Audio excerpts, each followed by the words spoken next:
friends, welcome to Danchika Neta.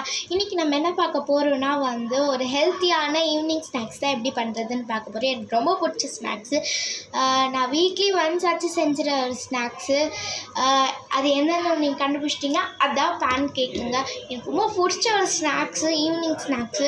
So இன்னைக்கு அதை எப்படி பண்றது அப்படின்னு பார்த்தலாம் வாங்க. ஃபஸ்ட்டாக பவுல் எடுத்துக்கிறேன். தென் இப்போ ஒரு முட்டையை எடுத்து கிராக் பண்ணி உடச்சி போட்டுக்கிறேன். ரொம்ப நாள் கழித்து ஒரு ரெசிபி வீடியோ போடுறோம்னு நினைக்கிறேன். நான் ரொம்ப நாள் ஆயிடுச்சுல, நம்ம ஃபஸ்ட்டு ஒரு ஆம்லேட் வீடியோ போட்டேன், அதோடு அவ்வளோதான். 1 செகண்ட் கை கழிட்டு இப்போ இதை நல்லா இப்போ மிக்ஸ் பண்ணிடுறேன்னா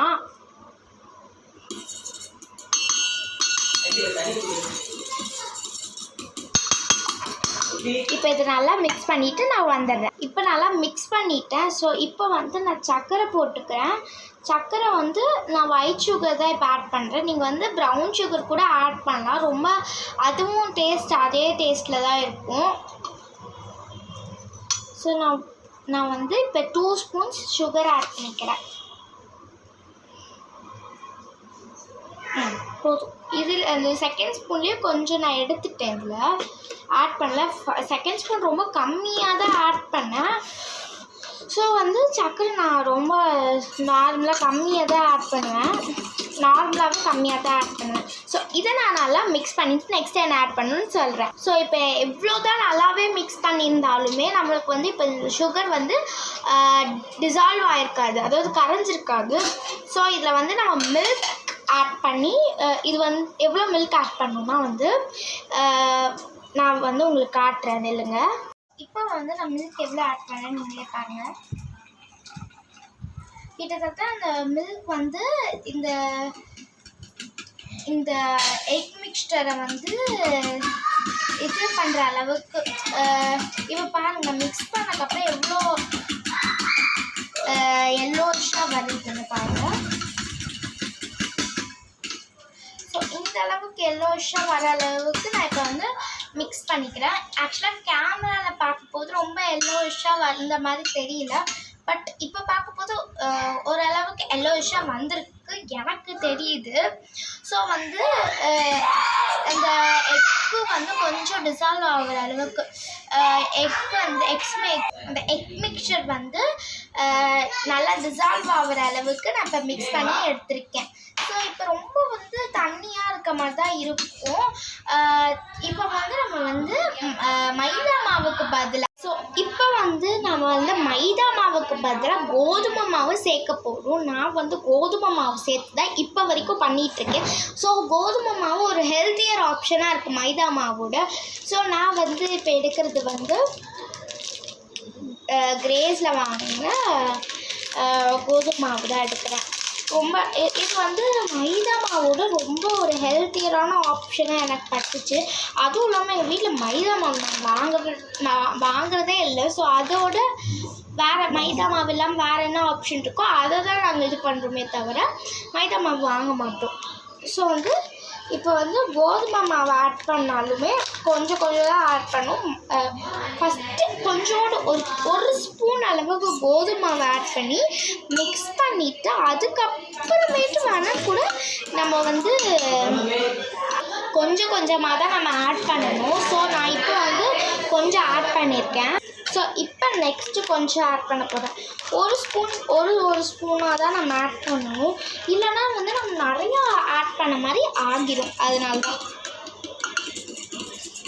ஸோ இது மிக்ஸ் பண்ண போது லம்ப்ஸ் இல்லாமல் மிக்ஸ் பண்ணணும். இதில் நிறைய பேர் நினைக்கலாம் எக் ஸ்மெல் வரும் போல், பேன் கேக் அதுவும் முட்டை வச்சு செய்கிறீங்களே எக் ஸ்மெல் வராது அப்படின்னு கேட்குறாங்க. ஆனால் எக் ஸ்மெல் வராது. நான் ஒவ்வொரு தடவை பண்ண போது பார்த்துருக்கேன். பட் வீட் ஸ்மெல் நல்லாவே வரும். ஸோ மைதா அதுக்கு பதிலாக எடுத்துக்கிட்டிங்கன்னா அந்த வீட் ஸ்மெல் வராது, மைதா ஸ்மெல்லாம் வராது. ஓகே, நான் நல்லா மிக்ஸ் பண்ணிவிட்டு எந்த டெக்ஸ்சர் வந்ததுக்கப்புறமேட்டு நம்ம போர் பண்ணணும்னு காட்டுறேன். ஸோ டெக்ஸ்சர் வர வரைக்குமே நம்ம வந்து கோதுமை மாவை ஆட் பண்ணிகிட்டே இருக்கணும். மைதா மாவுக்கும் கோதுமை மாவுக்கும் இதுதான் ஒரே மாதிரி தான் பண்ணணும். இப்போ வந்து இந்த டெக்ஸ்சர் வர அளவுக்கு தான் நீங்கள் வந்து இது பண்ணியிருக்கணும். பார்த்தீங்களா, இந்த அளவுக்கு வந்திருக்கணும். மிக்ஸ் பண்ணும்போது லம்ஸ் இல்லாத மாதிரி மிக்ஸ் பண்ணிக்கிட்டேன். ரொம்ப இதோட கட்டியாகவும் எடுக்காதீங்க, இதோட தண்ணியாகவும் எடுக்காதீங்க. மிக்ஸ் பண்ண போது ஒரு மாதிரி கொஞ்சம் ஹார்டாக இருக்க மாதிரி இருக்கணும். ஸோ இந்த டெக்ஸ்சரில் தான் இப்போ இருக்கணும். ஓகே, இப்போ நம்ம தோசைக்கல்லை ஊற்றி எடுத்துடலாம். தோசைக்கல்லாக இருந்தாலும் சரி, பேனாக இருந்தாலும் சரி, ரொம்ப ஹீட் ஆகக்கூடாது. ஸோ வந்து அந்த அளவுக்கு பார்த்துக்கணும். ஓகே, இப்போ வந்து நான் ஹையில் வச்சு தான் எப்பயுமே சுடுவேன். ஸோ இப்போ இல்லை, ஹையில் வச்சு சுட மாட்டேன், சிம்மில் வச்சு மட்டும்தான் சுடுவேன். ஹையில் வந்து எப்போ வைப்பேன்னா இந்த டைமில் மட்டும் ஹையில் வச்சுப்பேன். ஸோ வந்து இப்போ வந்து கரெக்டாக இருக்கான்னு பார்ப்பேன். இப்போ வந்து தண்ணி ஊற்றி பார்க்குறேன். ஸோ ரொம்ப ரொம்பவே இதாகிடுச்சு.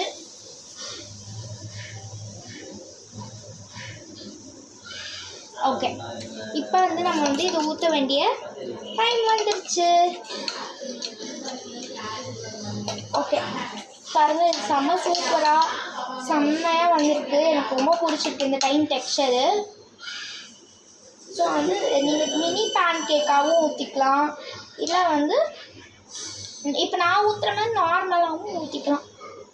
இது வந்து ஒரு ஈவினிங் ஸ்நாக்ஸ்க்கு வந்து ரொம்ப சூப்பராக இருக்கும்.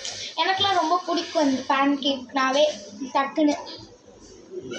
ஸோ இது வந்து எந்த கலருக்கு ஆனதுக்கப்புறம் நான் வந்து இது திருப்பி போடுன்னு பார்க்கலாம். ஓகே, இப்போ வந்து நம்ம திருப்பி போட வேண்டிய டைம் வந்துருச்சு. ஸோ இப்போ நான் திருப்பி போடுறேன் பாருங்கள். இல்லை கொஞ்சம் இன்னும் டைம் ஆகணும். ஸோ நான் ரொம்ப சீக்கிரமாக திருப்பி போடுறேன், நீங்கள் கொஞ்சம் டைம் கழித்து திருப்பி போடுங்க. ஸோ நான் இப்போ பண்ணிட்டேன், நம்ம டேஸ்ட் பண்ணி பார்க்கலாம். செம்ம சூடாக இருக்குது. இப்போ நான் டேஸ்ட் பண்ணி பார்த்துட்டு உங்ககிட்ட என்ன எப்படி இருக்குதுன்னு சொல்கிறேன். நல்லா டேஸ்டியாக இருக்குது. கம்மியான சுகர் போட்டிருந்தாலும் நல்லா டேஸ்டியாக தான் இருக்குது. எனக்கு ரொம்ப பிடிச்சிருக்கு. ஸோ நான் எல்லாத்தையும் ஊற்றி முடிச்சுட்டு உங்ககிட்ட காட்டுறேன். தென் எல்லாத்தையும் ஃபினிஷ் பண்ணிட்டேன். அப்படியே பார்க்க போதே சூப்பராக இருக்குல்ல, எனக்கு ரொம்ப பிடிக்கும் இது. ஸோ இப்போ நான் சாப்பிட போகிறேன். பாய், டாடா, see you. இந்த வீடியோ உங்களுக்கு ரொம்ப பிடிச்சிருந்தா லைக் பண்ணுங்கள், ஷேர் பண்ணுங்கள், கமெண்ட் பண்ணுங்கள், அப்படியே சப்ஸ்கிரைப் பண்ணுங்கள். கூடவே அந்த பெல் ஐக்கானை ப்ரெஸ் பண்ண மறந்துடாதீங்க. பாய்.